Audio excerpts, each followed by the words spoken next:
Holy Spirit. Amen. Prayer to the Sacred Heart of Jesus and the Immaculate Heart of Mary. O Heart of Jesus, pierced for our sins, and giving us your Mother in Calvary. O Heart of Mary, pierced by sorrow, and sharing in the sufferings of your divine Son for our redemption. O sacred union of these two hearts, praised be the God of love, who united them together. May we unite our hearts and every heart, so that all hearts may live in unity, in imitation of that sacred unity which exists in these two hearts. Triumph, O sorrowful and immaculate Heart of Mary. Reign, O most Sacred Heart of Jesus, in our hearts, in our homes and families, in the hearts of those who, as yet, do not know you, and in all nations of the world. Establish in the hearts of all mankind the sovereign triumph and reign of your two hearts, so that the earth may resound from pole to pole with one cry. Blessed forever be the most Sacred Heart of Jesus and the sorrowful and immaculate Heart of Mary. Obtain for me a greater purity of heart and a fervent love of the spiritual life. May all my actions be done for the greater glory of God, in union with the divine Heart of Jesus and the Immaculate Heart of Mary. Hear and answer our prayers and intentions, according to your most merciful will. Amen. In the name of the Father, and of the Son, and of the Holy Spirit. Amen.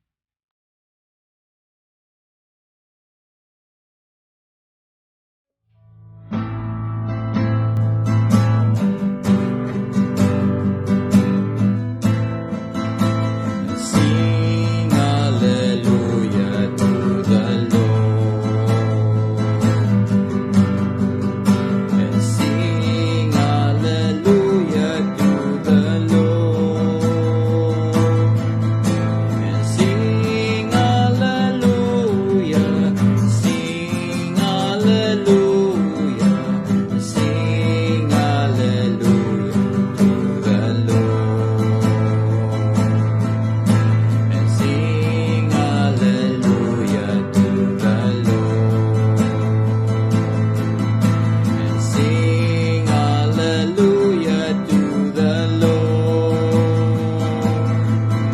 And sing hallelujah, sing hallelujah, sing hallelujah to the Lord.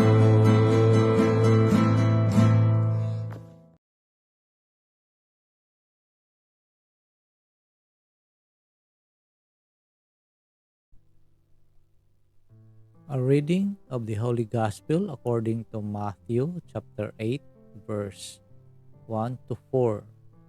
Glory to you, O Lord. When Jesus came down from the mountain, great crowds followed him.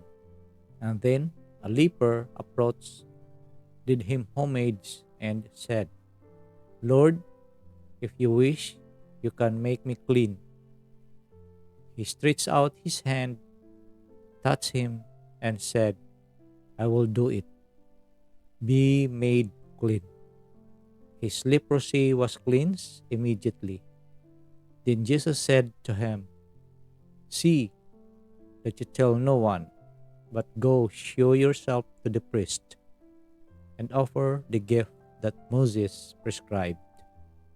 That will be proof for them. The Gospel of the Lord. Praise to you, Lord Jesus Christ. Isang mapagpalang Biyernes po sa atin lahat. Kamusta po mga kapatid? Kamusta po ang Biyernes natin? Kumusta po yung ating devotion sa Sacred Heart of Jesus and sa ating mahal na poong Jesus Nazareno. Sana nagawa natin yung ating devotion at also sana naway natupad yung ating inhiling sa ating mahal na Panginoon. So sa araw na ito ay pagnilayan natin ang ating ebanghelyo mula kay San Mateo kapitulo 8 bersikulo 1 hanggang 4, no. So it's all about the leprosy, no. But then bago po ako magbigay ng aking munting reflection, ako po ay nagpapasalamat sa lahat natin ng mga masugid na mga taga-subaybay, lalo na sa ating mga subscribers, sa ating mga newly subscribers. Marami pong salamat sa inyo. Sa lahat na nagsishare at nag-view, no, nanonood ng ating mga videos. Sana naway nakapagbigay tayo ng munting inspirasyon sa inyo, no? Kung kayo man ay merong problema, no, or malalim na suliranin sa iyong buhay, no? I pray that yung kung sino man ang may mga problema ngayon ay mabigyan ng lunas or ng kasagutan, no, ng ating Panginoon. So balik dito sa ating ebanghelyo, dito sa first reading, no, ay si Abraham ay sinabihan ng ating Panginoon na magkakaroon siya ng anak, but then although na he really believe sa ating Panginoon, but then meron pa rin siyang feeling ba na parang sabihin niya na impossible nung sinabi ng Panginoon na magkakaroon siya ng anak, sila ni Sarai, yung asawa niya, no? At din ang sabi niya, paano daw magkaroon ng anak yung siya mismo 100 years old na, at yung asawa niya si Sarai ay 90 years old na. But then of course, ang ating Panginoon ay talagang pag sinabi niya, there's nothing impossible, no, sa ating Panginoon kung yung pananampalataya man nandyan talaga, no? Your faith, no, is really strong, no. So sabi niya na dito, can a child be born to a man who is 100 years old? Or can Sarah give birth at 90? So ito po yung sinabi niya, no. At din ang ating Panginoon nagsabi, nevertheless your wife Sarah is to bear you a son, and you shall call him Isaac. So, ibang pananampalataya parang humina dito si Abraham, no. Ibang talagang sabi natin na imposible, but din nasabi ko na lahat ng Panginoon ay pag-will niya, hindi mo lang minsan mamalayan sa buhay mo ay dumarating. And din sa ating ebanghelyo, sa ating gospel according to Matthew, so when Jesus came down from the mountain, great crowds followed him, and then a leper approached, did him homage, and said, Lord, if you wish, you can make me clean. And then he stretched out his hand, touched him, and said, I will do it. Be made clean. So dito nagpapakita din, no, ng pananampalataya, no, yung strong faith ng kitungin, no, leprosy, no. yung kitungin na gagaling siya. So, dito hindi siya nag-aalanganin ano. Talagang yung paniniwala niya na pagalingin siya ng Panginoon ay talagang mangyayari, no. So, dito pinagalingan ng Panginoon, no. So, tayo din mga kapatid, no, 'pag may mga ganitong bagay tayo na hihilingin sa ating Panginoon, 'wag na tayo magduda pa, hilingin natin, bibigay niya 'yan. Alam niya 'yan kung anong pangangailangan natin, kung anong nasa puso natin, kung ano ka-urgent, no, yung bagay na 'yan. So, minsan there were times na humihingi tayo sa kanya ba't hindi niya kaagad binibigay is because it is not yet the time, no? At minsan hindi mo nga hinihingi, no? Kusa na lang dumarating, no? Ibang unexpected talaga, no, na, ay, bakit naangkin ko ito na hindi ko naman pinapangarap, no? Kagaya ng nung mga panahon ko noon, no, ay hindi ko naman pinangarap talaga na balang araw uupo din ako sa harap ng manibela, no, na nagmamaneho ng sasakyan. Yeah, but then here I am, no, andun na.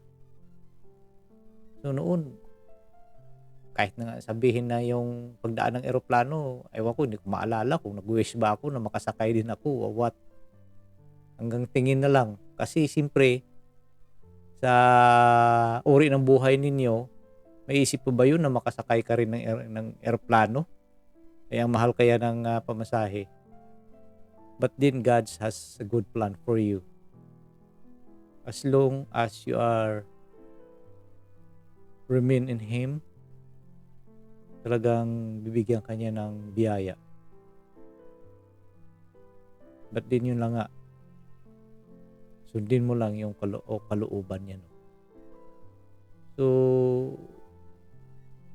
minsan sabihin natin na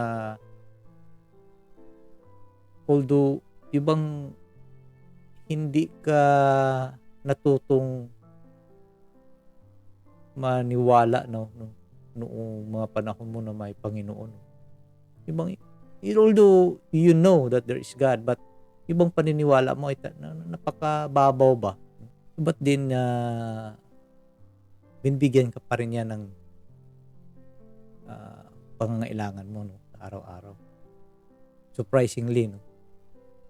So ba't din ito po ay isang kadahilanan na imumulat ka balang araw na nandyan siya. Unti-unti imumulat ka niya para mapapapurihan mo siya, no, sa mga bagay na tanggap mo, na ma-realize mo na nandyan pala siya. Kahit na sabihin natin na tayo ay makasalanan, but then binibiyayaan pa rin niya tayo. His grace is overflowing to us. But then sometimes kung nakamit na natin ang grasya, ay hindi na tayo sometimes makakaalala sa kanya, no? Doon na tayo na-focus doon sa kung anong meron na tayo. Yung bang feel natin na maligaya na tayo dahil namumuhay tayo ng marangya. So, may pagkakataon or many times or most of the time na hindi na natin siya naalala. So, but then, mga kapatid, ang punto lang dito ng ating Panginoon that we have to believe, we have faith in Him, no? At kung ipagpatuloy natin ang ating gospel, so nung sinabi ng Panginoon that I will do it, be made clean. So his leprosy was cleansed immediately. So wala nang sabing palipasin pa yung panahon para ibang may duration or may time na gagaling yan ng mga 7 days, 14 days, mga ganun ba, 1 month, ganun. But then dito, immediately. See? Basta nandoon lang yung faith mo, immediately bibigay ng Panginoon yun. Kagaya na nangyari sa amin, no? Ito na, isi-share ko na ito, but then, sa hindi pa nakarinig, sinabi ko noon na magbabakasyon kami, di ba? So, gagraduate yung anak ko, yung second child ko, gagraduate sa college. So, today, or tomorrow, no? Tomorrow, lilipad na kami, no? But then today, buti nga maaga pa, napansin ng kapatid ko na expired yung passport namin. Paano kang makakalipad yan? Kasi expired yung passport namin. But then because of faith, sinabi ko lang, Lord, alam mo kung ano kahalaga itong pag-uwi namin. So, kaya alam ko hindi mo ako pababayaan. Hindi mo kami pababayaan. So, then, right there. Immediately. So, the next day, nakalipad kami, nakauwi kami. So that's how God, look what you need. So kagaya nitong kitungin, sinabi niyang, be made clean, his leprosy was cleansed immediately. See? Mga kapatid, strong faith, prayers, yun lang, pananalig lang talaga. And ang pananalig ay hindi lang sa bibig, sa isip, but then deep in your heart. If you have that faith, sabi nga ng ating Panginoon, you can move mountains. Yeah. But then sometimes tayo nandiyan yung pagda-doubt, yung duda. Nandiyan yung takot minsan. But then mga kapatid, ng ating Panginoon ay talagang pinapadama lang niya sa atin, na maniwala tayo sa Kanya, manalig tayo sa Kanya. Kasi wala nang ibang makakatulong sa atin, makakaligtas sa atin, siya lang. Wala nang iba, siya lang. So yun lang ang kailangan natin. At pinatuloy natin tong ating pagbabasa. Then Jesus said to him, see that you tell no one, but go show yourself to the priest and offer the gift that Moses prescribed. That will be proof for them. So see, dito nagsasabi rin ng ating Panginoon na magpakita mo yung sarili mo, sa pari. Kasi sa mga panahon noon, kailangan mo patingin sa pari para ma-confirm na magaling ka na. Sa mga press before, sa panahon ng ating Panginoon. But sa panahon natin ngayon, kung tayo man ay magkaroon ng sakit, mas tayo sa ospital or sa anumang pagamutan, but then hindi tayo gumagaling, so wala nang iba tayong lalapitan ng ating mga kaparian para ma-anoint tayo yung sacrament of anointing of the sick, and then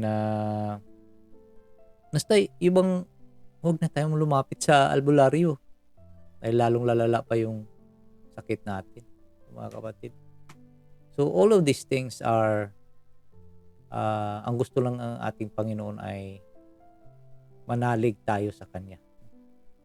Then, we have to stretch out our hands also dun sa iba na nangangailangan ng tulong natin sa abot nating makaya. So, mga kapatid, sana naway, ang ating Ebanghelyo ngayon ay ating napagnilayan at may apply natin, no, sa ating sarili, sa ating pamumuhay araw-araw. So yun lang po mga kapatid, at marami pong salamat. At muli po ako po ay nagpapasalamat sa lahat nating ng mga subscribers, sa ating mga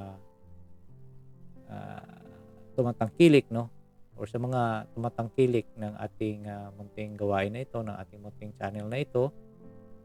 Sana naway ipagpatuloy lang po ang inyong pag-share ng ating mga videos.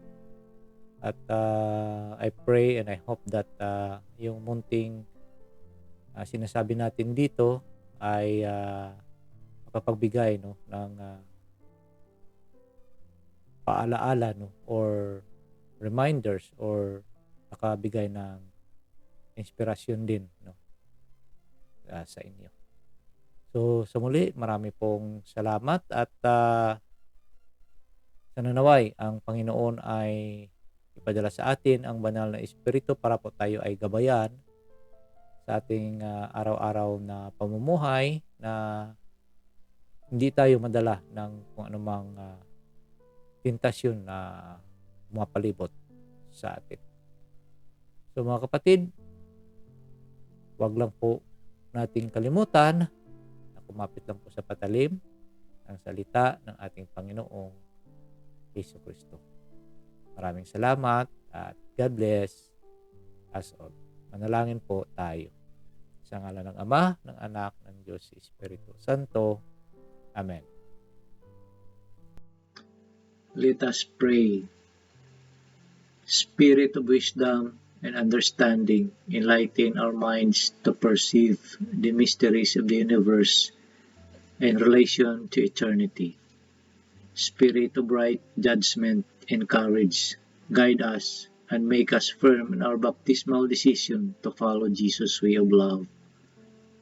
Spirit of knowledge and reverence, help us to see the lasting value of justice and mercy in our everyday dealings with one another. May we respect life as we work to solve problems of family and nation, economy and ecology. Spirit of God, spark our faith, hope, and love into new action each day. Fill our lives with wonder and awe by your presence, which penetrates all creation. Amen.